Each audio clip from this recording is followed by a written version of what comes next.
Hello दोस्तों, नमस्कार। स्वागत है आप सभी लोगों का स्टडी आईक्यू पर। स्टडी आईक्यू के साथ आप लोग जुड़ चुके हैं। मैं शुभम सरधालिया एक और विषय पे, एक और टॉपिक पे बात करने के लिए आ गया हूं। दोस्तों, आप चाहें तो इंस्टाग्राम, फेसबुक या टेलीग्राम के माध्यम से मेरे साथ कनेक्ट कर सकते हैं। कोई भी आपका डाउट है, कोई आपकी क्वेरी है, आप यहाँ मुझसे पूछ सकते हैं।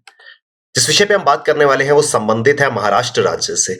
महाराष्ट्र सरकार जो है वो प्रयास कर रही है कि महाराष्ट्र के कुछ प्रसिद्ध स्मारकों को विश्व धरोहर की सूची में शामिल जो है वो किया जा सके। यूनेस्को वर्ल्ड हेरिटेज साइट्स की लिस्ट में महाराष्ट्र के कुछ इंपॉर्टेंट स्मारक जो है उनको शामिल कराने का प्रयास सरकार द्वारा किया जा रहा है। विस्तार से हम इस पूरे के पूरे विषय पे चर्चा करेंगे। दोस्तों, महाराष्ट्र राज्य के अंदर किसी भी एग्जाम के लिए आप प्रिपेयर कर रहे हैं, studyIQ.com या studyIQ की ऐप पर आपके लिए बेहतरीन स्मार्ट कोर्सेज अवेलेबल हैं। किसी भी कोर्स में आप एनरोल करते हैं, ये कोड शुभ 33 इस कोड का जरूर इस्तेमाल कीजिएगा। इस कोड की मदद से आप मैसिव डिस्काउंट जो है वो studyIQ के सभी कोर्सेज पर ले पाएंगे, तो डेफिनेटली इन कोर्सेज में एनरोल करें। महाराष्ट्र के अंदर sea fort of Maharashtra coast line and petroglyphs और जियोग्लिफ्स जिनको कहा जाता है, discovered in Konkan region in recent times could be listed as a UNESCO world heritage site. Maharashtra की कोस्ट लाइन पे और साथ ही साथ रत्नागिरी इलाके में पेट्रोग्लिफ्स के बारे में हम आगे विस्तार से चर्चा करेंगे। ये एक प्रकार के इंस्क्रिप्शंस हैं जो चट्टानों को काट करके बनाए जाते हैं। तो ये एक बड़े नंबर में महाराष्ट्र के अलग अलग इलाकों से मिले थे। तो जहां से भी ये पेट्रोग्लिफ्स जो है वो मिले हैं, उनको विश्व धरोहर स्थल के रूप में नामित करने का प्रयास जो है वो महाराष्ट्र सरकार कर रही है कि यूनेस्को की वर्ल्ड हेरिटेज साइट में इनको शामिल किया जा सके। इसके लिए गवर्नमेंट ऑफ महाराष्ट्र जो है उन्होंने अपने department of tourism and cultural affairs, पर्यटन और सांस्कृतिक मंत्रालय के तहत महाराष्ट्र सरकार ने जो है वो एक डोजियर फॉर नॉमिनेशन भेजा है, यानी कि एक प्रस्ताव जो है वो भेजा है कि दो इलाके, एक तो मड फोर्ट मड किला जो है मड आइलैंड में, और दूसरा रत्नागिरी, यहाँ के पेट्रोग्लिफ्स जो है उनको यूनेस्को की इस सूची में शामिल किया जाना चाहिए। हम विस्तार से चर्चा करेंगे कि यूनेस्को की ये वर्ल्ड हेरिटेज साइट दरअसल है क्या, पेट्रोग्लिफ्स क्या है और क्या इनका हिस्टोरिकल रेलेवेंस जो है वो रहने वाला है। तो मड फोर्ट, यहां पर काफी सारे पेट्रोग्लिफ्स जो है वो देखने को मिले हैं। मड आइलैंड में ये फोर्ट जो है वो मौजूद है। सबसे पहले इसकी अगर फोर्ट की हम बात करें तो ये एक छोटा सा किला है जो कि नॉर्दर्न मुंबई में मौजूद है, मड आइलैंड में।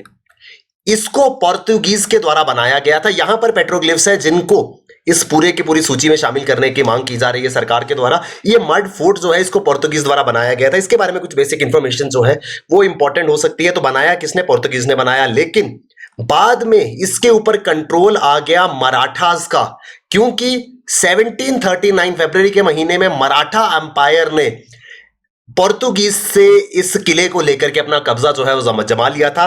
तो कंट्रोल इसके ऊपर आफ्टर 1739 किसका था? मराठास का था, लेकिन इस फोर्ट को बनाया गया पोर्तुगीज द्वारा था।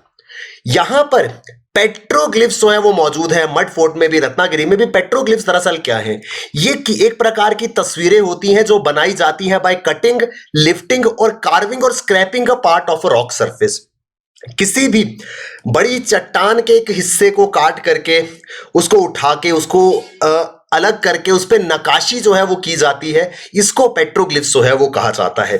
तो ये पेट्रोग्लिफ्स जो है वो काफी ज्यादा हिस्टोरिकल रेलेवेंस इनका रहता है। पेट्रोग्लिफ्स को लोकली कहा जाता है कटल शिल्प। नाम याद रखना है, एग्जाम के पॉइंट ऑफ व्यू से इंपॉर्टेंट हो सकता है। पेट्रोग्लिफ्स जो कि एक प्रकार की इंस्क्रिप्शन होती है, रॉक्स के ऊपर पत्थरों को काट करके बनाए जाते हैं, इसको कटल शिल्प के नाम से जाना जाता है। Are present in and around Ratnagiri area, spread in open spaces of the outskirts of village. Ratnagiri के आसपास के इलाकों में काफी सारे पेट्रोग्लिफ्स जो है वो मौजूद है। मड आइलैंड में भी ये पेट्रोग्लिफ्स जो है वो देखने को मिलते हैं।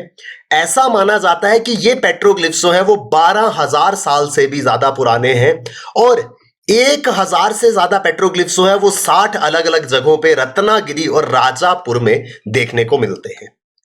ये पेट्रोग्लिफ्स जो हैं वो अलग अलग साइज के हो सकते हैं, अलग अलग शेप के हो सकते हैं।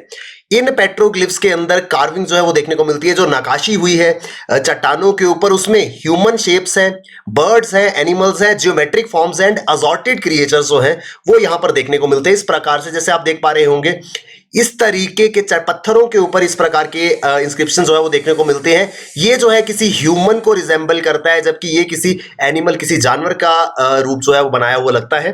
तो इस तरीके के पेट्रोग्लिफ्स जो है वो काफी ज्यादा इस पूरे के पूरे क्षेत्र में देखे जा सकते हैं। अलग अलग साइज के हैं, किन्हीं साइट्स पे ये पेट्रोग्लिफ्स जो है वो साइज में छोटे हैं, कई जगहों पर ये साइज में काफी बड़े हैं।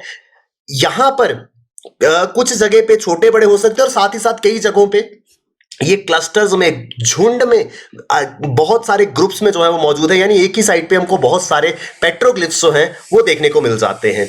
जैसे एग्जांपल के तौर पर पेट्रोग्लिफ में एक पत्थर की सतह के ऊपर एक हाथी जो है उसको जो है उकेरा गया है, कार्व किया गया है, और उस हाथी का साइज इतना बड़ा है कि वो एक लाइफ साइज्ड डिपिक्शन से कम नहीं लगता, यानी कि जितना विशाल का असली में हाथी होता है उतना ही विशाल का ये पूरा का पूरा कार्विंग किया गया है। इसके अलावा राइनोज हैं, एलिफेंट्स हैं, are represented in the carvings.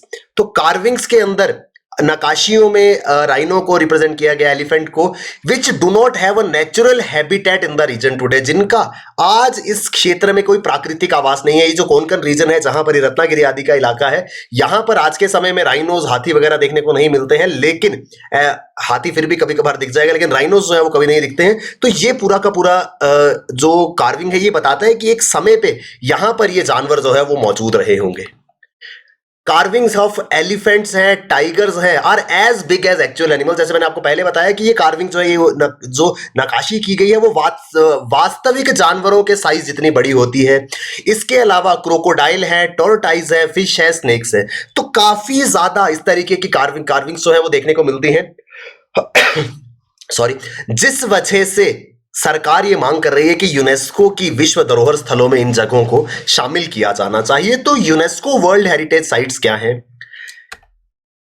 कोई भी साइट है जिसको United Nation Educational, Scientific and Cultural Organization जो है वो एक आउटस्टैंडिंग यूनिवर्सल वैल्यू जो है अगर किसी जगह पे हो तो उसको इस यूनेस्को के तहत डेजिग्नेट जो है वो किया जाता है under the convention concerning the protection of world cultural and natural heritage. United nation, संयुक्त राष्ट्र का यह प्रयास था कि विश्व भर में जितने भी सांस्कृतिक विरासतें हैं, जितनी भी धरोहरें हैं जो कल्चर को, संस्कृति को रिप्रेजेंट करती हैं, उनको संभाल करके, संजो करके रखा जाए और उनकी इंपॉर्टेंस जो है उसको बनाए के रखा जाए। इस वजह से यूनेस्को ने ये यूनेस्को वर्ल्ड हेरिटेज साइट जो है ये शुरू किया था, ताकि जितनी भी ऐसी साइट्स हैं उनको यहाँ पे रिप्रेजेंट किया जा सके। ये 1972 द्वारा यूनेस्को द्वारा 1972 में यूनेस्को द्वारा शुरू किया गया था और फाइनली 1975 में इट केम इनटू इफेक्ट। उस समय 20 कंट्रीज जो है वो इसके मेंबर बने थे। यूनेस्को वर्ल्ड हेरिटेज साइट्स जो है वो 3 प्रकार की होती हैं। एक है कल्चरल, नेचुरल और मिक्स्ड। कल्चरल साइट्स हो सकती है, नेचुरल हो सकती है और मिक्स साइट्स हो सकती हैं। अब कल्चरल साइट्स वो हैं जिनमें हंड्रेड्स ऑफ हिस्टोरिक बिल्डिंग्स आती है, सैकड़ों की तादाद में ऐतिहासिक इमारतें हैं, कुछ शहर हैं, कुछ महत्वपूर्ण पुरातात्विक स्थल है, आर्कियोलॉजिकल साइट्स है, मॉन्यूमेंटल स्कल्पचर्स है, पेंटिंग्स आदि हैं। तो ये सब चीजें मिलकर के जो है वो कल्चरल हेरिटेज साइट्स जो है वो बनाती हैं। इसके अलावा नेचुरल हेरिटेज साइट्स जो कि प्रकृति से संबंध रखती हैं, अर्थ की लाइफ से, अर्थ के जियोलॉजिकल प्रोसेसेस से जो साइट्स संबंध रखती है वो नेचुरल हेरिटेज साइट कहलाती है। तो कल्चरल हिस्ट्री को रिप्रेजेंट करने वाली साइट्स कल्चरल हेरिटेज साइट्स है, नेचर को रिप्रेजेंट करने वाली साइट्स नेचुरल हेरिटेज है।